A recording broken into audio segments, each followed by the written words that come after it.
Oh shoot, we back with another one. Let me edit this title because I spelled plagiarized wrong. I forgot the R. Let me fix that. All right, we back with another one. This is a quick interview, just a quick video, but this on Kamala Harris, and she plagiarized her book, A Career of a Prosecutor. And what I found so mind-boggling about it, for real, y'all, is the fact that she's a lawyer, and most lawyers take English as an undergrad degree, and they use Wikipedia in her book. Anybody who wrote papers in high school or in college, you know Wikipedia is not a oh my god, is not a valid source. You cannot use that. And they use Wikipedia verbatim, which totally tell me that if you have to use Wikipedia, you can't explain about yourself. She dumber than a bag of rocks. I keep saying, and I'm gonna keep saying that. I have never in my life heard of such a thing. Okay. New York City NYT plagiarism consultant admits Kamala Harris scandal more serious than he thought. New York Times plagiarism consultant Jonathan Bailey released his full analysis of the allegations against Vice President Kamala Harris and found them more serious than he initially believed. At the time, I was unaware of the full dossier with additional allegations, which led to some to accuse the New York Times of withholding that information from me. However, the article clearly stated that it was my initial reaction to those allegations, not a complete analysis, Bailey wrote on Plagiarism Today, Wednesday. Today, I reviewed the complete dossier prepared by Dr. Stefan Weber, whom I have covered before. I also performed a peer review of one of his papers in 2018. With this new information, while I believe the case is more serious than I commented to the New York Times, the overarching points remain. While there are problems with this work, the pattern points to sloppy writing habits. For real, that's why she can't talk. I get it.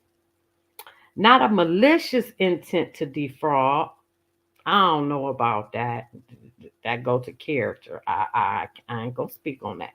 He added, "Is it problematic? Yes, but it's also not the wholesome fraud that many have claimed it to be. It sits somewhere between the two sides want it to be." While Bailey continued to argue the examples were more akin to negligence rather than malice from Harris, he conceded specifically two paragraphs were clear examples of plagiarism.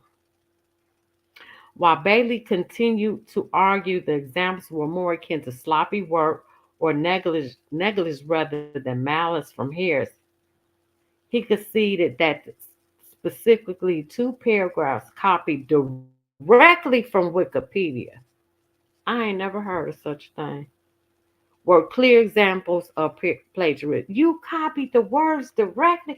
Now, if you copy something, you're supposed to change the word around to make it your own. To be clear, that is plagiarism. It's compounded by the fact that Wikipedia is typically not a reliable source. Everybody who went to school know that. And according to Weber, there was an error in the information.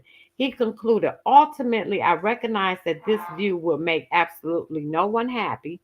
I don't feel the book is a product of wholesale malicious plagiarism, nor do I think it's free from problems. No matter your side, this would be an unsatisfactory answer. But that's the book, Smart on Crime. It was a view of her career. So, I need to change. You know what? I'm about to change that now.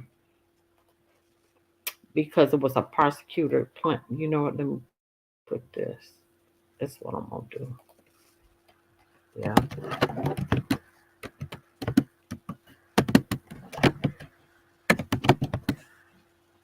that's how we gonna do that. All right, we changed that.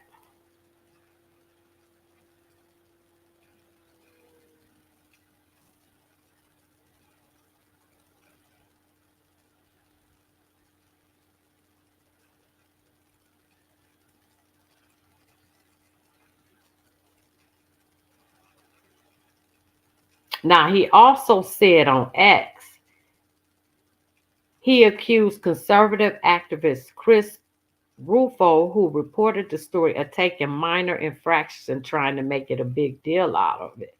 However, he later revealed on X that he had only reviewed the 5 examples provided to him by New York Times and had not looked at the full analysis. When he looked at the full analysis, he realized that it was more problematic than he thought, which I stated earlier. But let's get into these real quick because I got to go. I just wanted to drop something. Oh my God, where it disappeared as usual. Oh, it's in my IG. It's in my IG, y'all.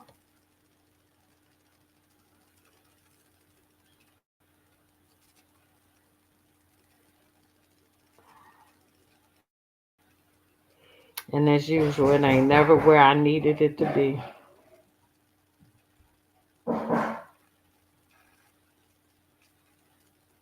Mm.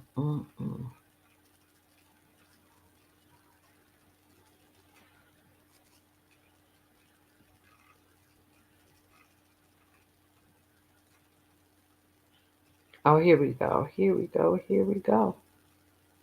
First one.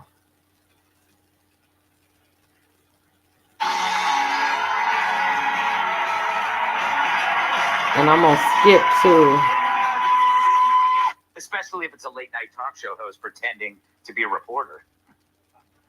But in her report, Harris never said the story was fake. Instead, she changed the location to San Fran to get credit for a rescue that never actually happened. Dirty. There are other examples, but this is at least the second time Harris has been caught in a blatant act of plagiarism. She's the literary version of a smash and grabber. Remember, Kamala, anything under 900 words and you won't get charged. Ooh, that's rough. That's rough. And the language is exactly the same, line after line. Harris even kept the typos and grammar errors. She didn't even try to make her theft look like her own. I mean, maybe it's because she loves rap and she considers it more like sampling. But it's weird, that none of this is surprising. Perhaps because her only concrete policy proposal, no taxes on tips, she stole from another Republican, right, her opponent. Right. So in light of the fact that nothing Kamala says gives you any idea of what she believes, is it any surprise that less than 2 weeks out from Election Day, even Rachel Levine is asking, who the hell is this woman? Now, all this comes on the heels of a report that Kamala lifted entire sections of her policy book, Smart on Crime. Who knew she was actually talking about herself stealing? Even the New York Times, which initially rushed to defend her, finally had to admit her thievery. But the real point isn't Kamala's serial plagiarism. It's how in the past this would end a campaign. It would lead every newscast. This would be the October surprise. I mean, this is way worse than what sunk Joe Biden in '87 when he was caught stealing speeches from a British leader. And worse, it was this guy he stole it from.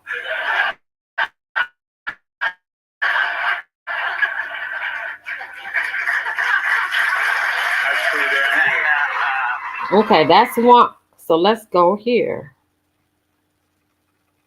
Let me see. Now, to a rather interesting development, Kamala Harris supporters have referred to this book she wrote back in 2009 called Smart on Crime. This is when she was serving as a district attorney. They say this is evidence that she's not soft on crime. She gets it. But it's been revealed that numerous sections from that book appear to have been Plagiarized. Chris Rufo, the man who exposed the plagiarism scandal at Harvard, President Claudine Gay has since stepped down. Well, he's published the allegations on X following an investigation by Austrian plagiarism hunter Stefan Weber. The cited passages, I'm going to say, Josh, from the book, it's remarkable. Some of them closely resemble or perfectly match wording from other sources, including Wikipedia. Have a look at this example. She's copied the source almost exactly. There's the word additional has been added there. That's about it. How long before the leftist media covered this scandal? Because this is a genuine story, and I think a lot of them are scared to even approach it. Some of them are covering it as far as the Republicans reacting to the story as opposed to the story itself. So first of all, credit to my friend Chris Rufo, who I've known for years, and he is one of by far the most effective conservative activists that we have here in America. He basically almost single-handedly took down Claudine Gay when she was president of Harvard for her own plagiarism scandals. Wow. And he's trying to do it again here with Kamala Harris. So fantastic work by Chris. Look, if there is any justice in the world, this would be a gargantuan story, because the evidence, as we just saw on the screen for all the viewers, is absolutely overwhelming. And, some people will say, oh, she was a public figure, she probably just had a ghostwriter. Guess what? I also ghost wrote a book for Senator Ted Cruz in 2020. Ghostwriting is overstating it. We worked very closely on it. It doesn't matter. It doesn't matter who is helping you on it. It matters who actually publishes it under the line. The buck stops with the person right there. Facts. And Kamala Harris is a plagiarizer. Kamala Harris, by the way, just like Joe Biden, who himself subsequently admitted to plagiarizing back when he was in law school, which he did. Kamala Harris has plagiarized large swaths here from no less a source than Wikipedia itself. Look, I remember when I was in high school, and they would literally tell me in research class in high school, do not cite Wikipedia. It is not a source. This one wants to be leader of the free world, and she is going ahead and sloppily citing, and in many cases actually misquoting the statistics from Wikipedia there. It is a gargantuan story. It cuts to the very core of the Republican case against Kamala Harris, namely that she is a dim-witted moron who is not a local dog catcher, let alone to be commander-in-chief of the greatest military the world has ever seen. So I think it's a terrible story for her. Your question, of course, is the valid one. The media will do everything they can to sweep this under the rug. I'm not sure it's going to be the dispositive difference in this election, but it should make at least an impact. I think that Donald Trump is already winning this election, so certainly he's already in better shape because of this. Josh Hammer, always a pleasure. Thanks for your time. Thank you, Rita. All right, I had another one, but I got to go. Thank you. Like, share, subscribe, leave a comment. Share this so people will know the truth. I appreciate each and every y'all. And I'm gonna come back with some with Big Meech and with somebody. Oh, Little Reese. I love me some Little Reese out of Chicago. All right, y'all have a good day. Thank you. Like, share, subscribe, leave a comment.